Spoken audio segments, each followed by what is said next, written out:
ومن جاهد فإنما يجاهد لنفسه إن الله لغني عن العالمين. Nabi kita Nabi Muhammad sallallahu alaihi wasallam, beliau itu pernah sholat.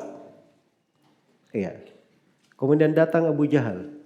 Dia sudah kumpul semua, naudzubillah, dia kumpul semua dari kotoran-kotoran hewan itu. Pada saat Nabi sallallahu alaihi wasallam sujud, maka dia tuangkan kotoran itu di atas punggung Nabi Muhammad sallallahu alaihi wasallam. Ya, ngamuk-ngamuk itu putrinya Fatimah. Tapi beliau sendiri sama sekali tidak merasa terganggu dengan perbuatan mereka. Jelas ya? Nah, ketika Abu Jahal mau melakukan itu lagi, dia bersumpah. Ini kalau saya lihat lagi Nabi Muhammad ini sujud, saya akan injak-injak kepalanya. Dia sudah bilang begitu di teman-temannya. Ya. Maka begitu datang, dia lihat di depannya ada parit berisi api, ada sayap-sayap malaikat. Ya. Malah langsung kabur si Abu Jahal. Ya. Itu pembelaan ya, bentuk dari pembelaan Allah Subhanahu wa taala kepada Rasulnya. Jadi maksudnya sabar-sabar yang seperti itu ada di kalangan Nabi di kalangan para nabi dan para rasul. Ada nabi kita Nabi Muhammad sallallahu alaihi wasallam. Bahkan di tengah para sahabat Rasulullah sallallahu alaihi wasallam. Suatu hari Nabi sallallahu alaihi wasallam di Pasir Mekah, ini diceritakan oleh sahabat Al-Khabbab Ibn Al-Arad radhiyallahu taala anhu. Beliau dari sahabat Muhajirin, termasuk rombongan-rombongan golongan yang pertama masuk Islam. Jadi beliau bercerita bahwa Nabi sedang berbaring di bawah teduhan Ka'bah dengan memakai selendang beliau. Datanglah para sahabat, ya, mengadukan siksaan yang mereka dapati dari kaum musyrikin. Maka Nabi SAW berduduk, lalu beliau berkata, qad kana fi man qablakum, sudah ada orang-orang sebelum kalian. Salah seorang di antara mereka ada yang beriman, diambilkan gergaji, diletakkan antara dua kepalanya, terbelah menjadi dua.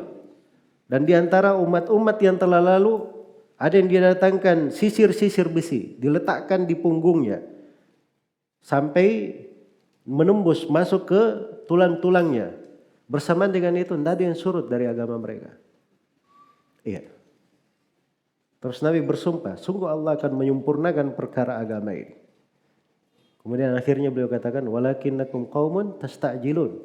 Tapi kalian adalah satu kaum yang terlalu tergesa-gesa. Ini sahabat saja yang sudah sabarnya seperti itu, masih dikatakan oleh Nabi apa? Satu kaum yang tergesa-gesa. Ya, apalagi kita ini. Ya subhanallah ya. Kita kadang baru belajar sedikit saya. Wah ini kayaknya belajar ini. Saya ini otaknya enggak cukup untuk belajar. Biar anak saya saja yang belajar. Ya. Itu enggak boleh seperti itu ya. Jadi orang tua masa anaknya suruh belajar. Memang yang menghadap kepada Allah cuma anak saya. Justru bapak yang harus kasih contoh yang bagus. Harus punya semangat lebih tinggi, lebih kuat untuk belajar. Ya, baru datang belajar sedikit di satu majelis. Wah ini tema pembahasannya panjang ini. Saya enggak sanggup kalau terlalu panjang seperti ini. Itu enggak cocok ya. Suatu itu perlu kadang hal-hal yang besar itu perlu perkara-perkara besar juga untuk meraihnya. Baik. Jadi jenis yang kedua ini memang kesabaran, ada campur tangan manusia soalnya di situ.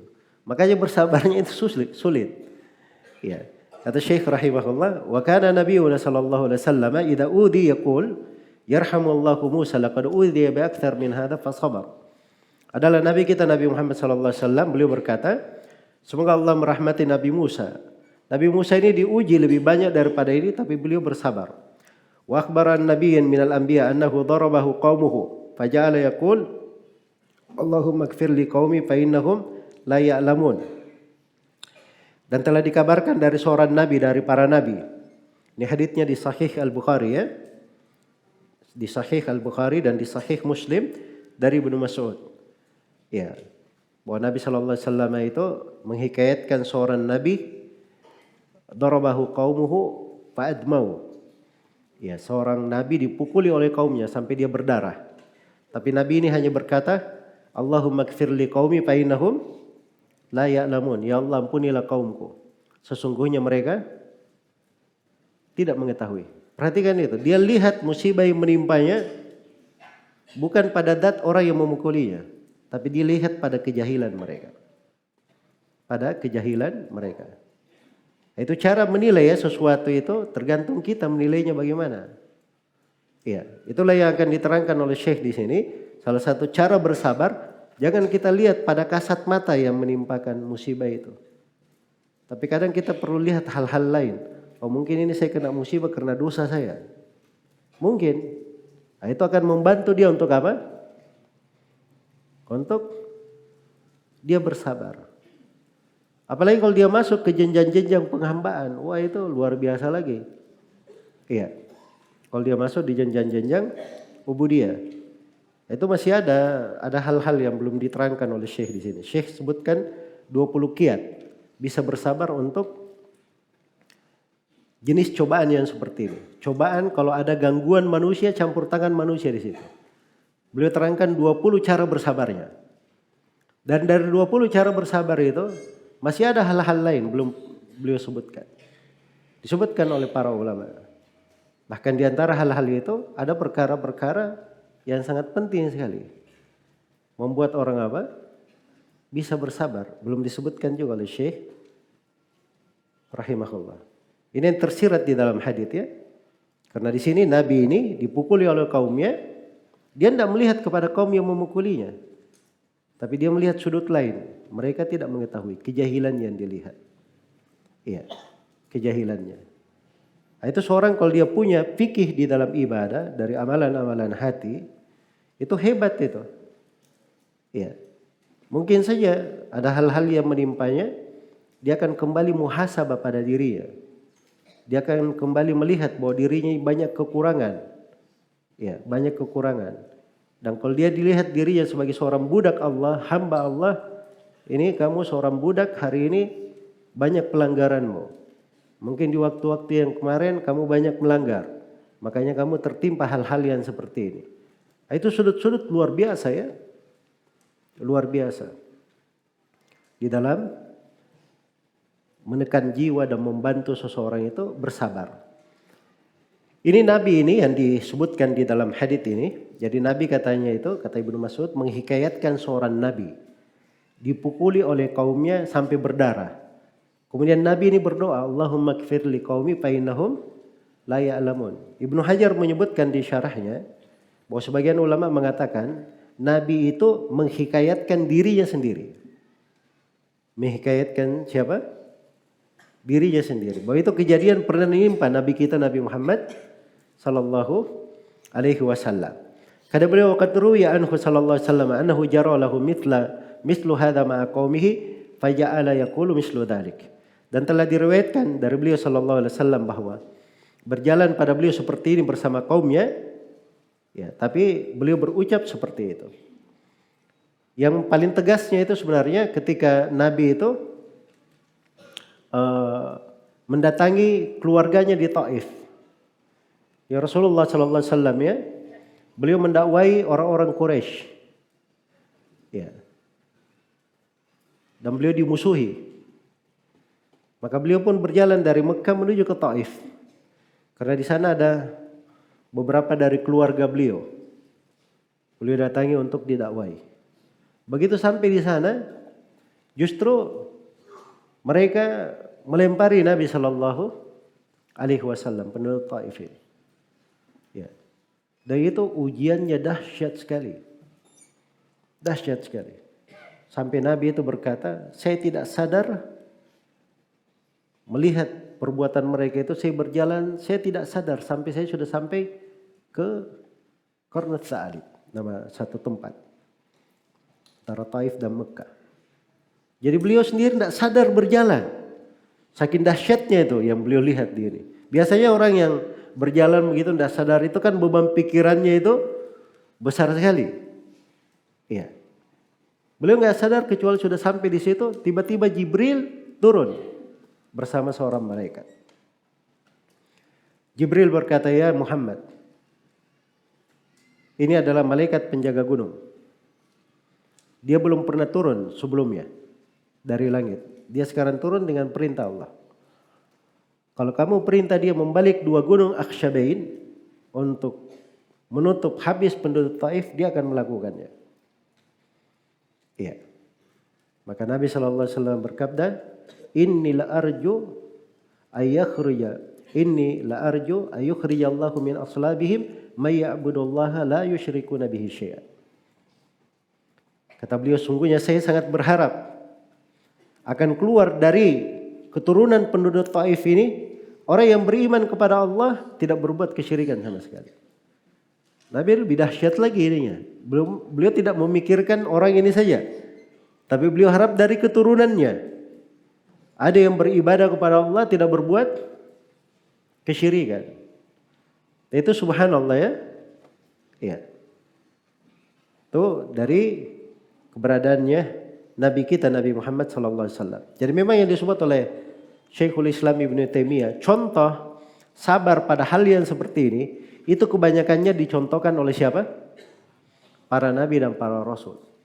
Karena itu syah di dalam sebuah hadits bahwa Nabi SAW bersabda tentang para nabi, wa kanu yafrahuna bil bala'i kama tafrahuna bir raha.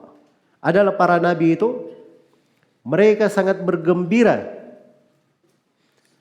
dengan ujian, dengan musibah, sebagaimana kalian bergembira dengan kelapangan, dengan kesenangan. Ya, kalau kita kan dapat nikmat, Masya Allah, gembiranya luar biasa, berbunga-bunga.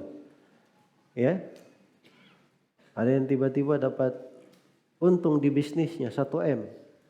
Wah, senyumnya merata di 1 lorong. Ya, kan begitu. Kalau dapat nikmat itu, Masya Allah, ya kelihatan. Itu kita ya.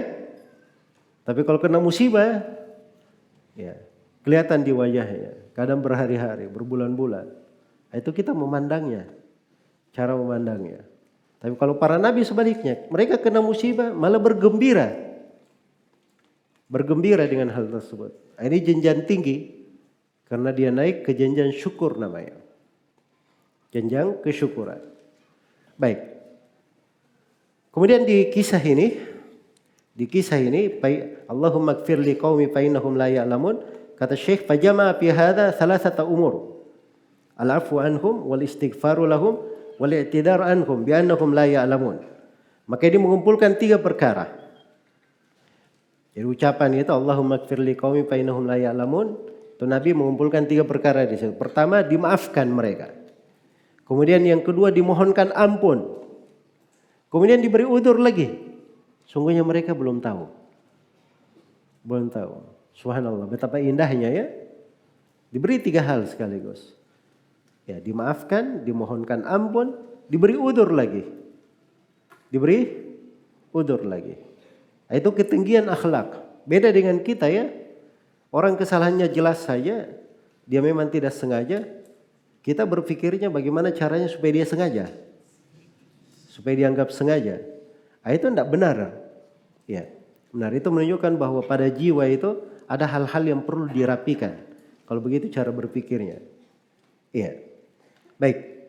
Kemudian kata beliau, rahimahullah, wa hadha an-naw' min as-sabr akibatuhu an-nasr wal huda was surur wal amn wal quwwatu fi dhatillah wa ziyadatu mahabbatillah wa mahabbatin nasilah wa ziyadatul ilm.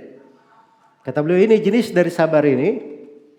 Jenis dari sabar yang seperti ini, akibatnya itu pasti seorang akan dapat pertolongan. Dia dapat petunjuk, dapat kegembiraan, dapat keamanan, dapat kekuatan fi dzatillah, di dalam membela Allah. Dan dapat tambahan kecintaan Allah untuk dia dan tambahan kecintaan manusia untuknya. Dan dapat tambahan ilmu. dapat tambahan ilmu. Iya.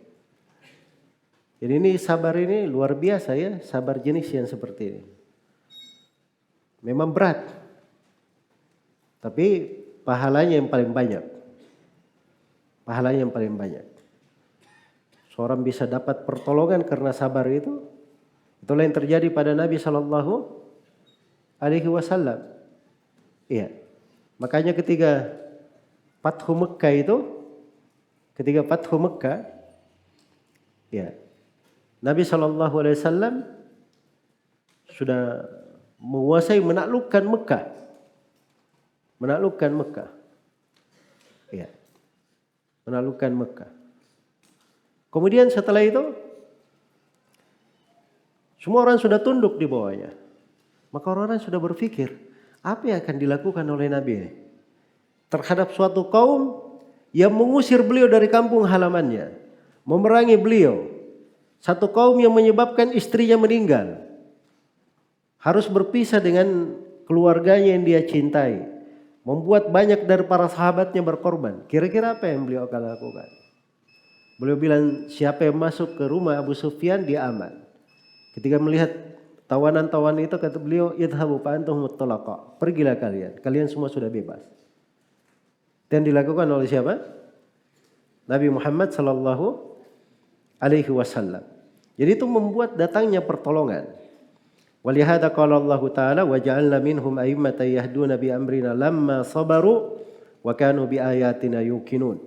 Kami jadikan mereka para pemimpin yang membawa petunjuk dengan perintah kami tatkala mereka bersabar dan tatkala mereka yakin terhadap ayat-ayat kami. Kata beliau, fas-sabru wal yaqinu yunalu bihimal imamatu fid din. Dengan kesabaran dan keyakinan, keimaman, ketinggian dalam agama akan dicapai. Iya. Jadi siapa yang ingin mencapai derajat yang tinggi, itu dua harus dia miliki. Kesabaran dan apa? Al-yakin. Keyakinan. Dan keyakinan itu seorang sampai ke sana melalui proses ilmu, dia belajar. Iya. Dia belajar. Kata beliau, fa idzan dhafa ila hadha as-sabri quwwatul yaqini wal imani taraqqal abdu fi darajatis sa'adah bi fadlillah ta'ala. Kalau bersamaan dengan sabar ini, dia bertambah kekuatan keyakinan dan keimanan, maka dia akan meningkat lagi, naik ke derajat-derajat kebahagiaan dengan keutamaan dari Allah Subhanahu wa taala. Dalika wa dalika fadlullah yu'tihi man yasha wallahu dzul fadlil azim. Itulah keutamaan yang Allah berikan kepada siapa yang Allah kehendaki, dan Allah Maha memiliki keutamaan memiliki keutamaan yang besar. Wa qala Allah Ta'ala idfa billati hi ahsan fa idzal ladzi bainaka wa bainahu adawatun ka'annahu waliyyun hamim wa ma yulaqqaha illa alladziina sabaru wa ma yulaqqaha illa dzu hazzin 'adzim. Balaslah perbuatan jelek itu dengan hal yang paling baik. Maka antara kamu dan dia yang tadinya ada permusuhan, dia akan berubah menjadi seorang yang sangat mencintaimu dan sangat membelamu. Tapi tidak ada yang bisa melakukan ini kecuali orang yang bersabar.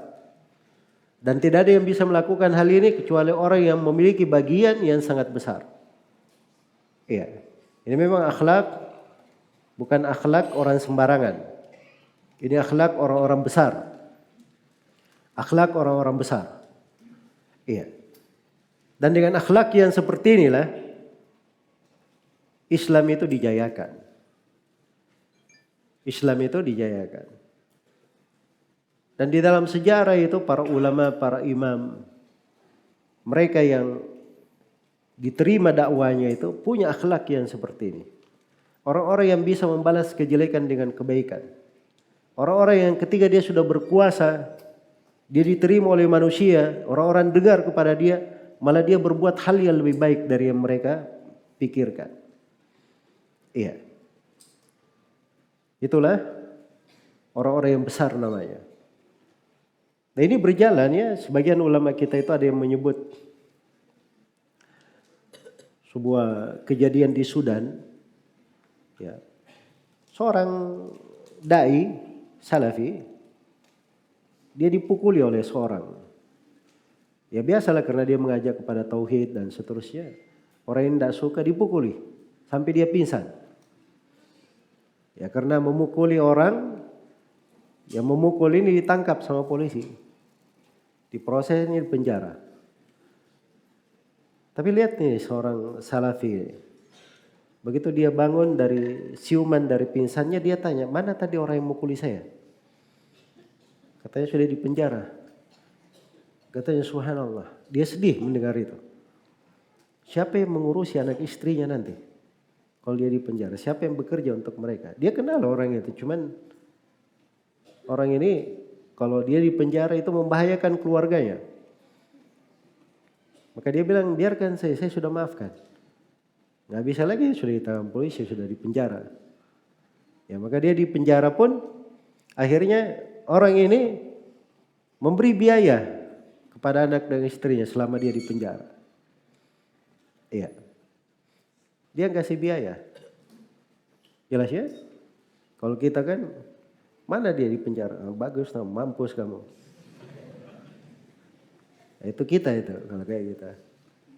Kalau ini enggak, berpikirnya mikir keluarga orang ini kayak gimana, siapa mau makan dari mana dia. Kasihan.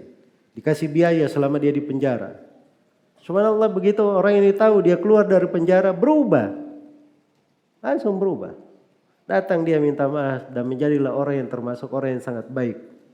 Itulah yang dikatakan dalam ayat, Faidal ladzi bainaka wa bainahu adawa ka'annahu waliyun hamim. Orang yang tadinya antara kamu dengan dia ada permusuhan, mungkin dia akan berubah menjadi seorang yang sangat menyayangimu dan terus melindungimu. Iya, terus melindungimu. Baik, ini kalimat-kalimat global dari Syekh rahimahullahu ta'ala.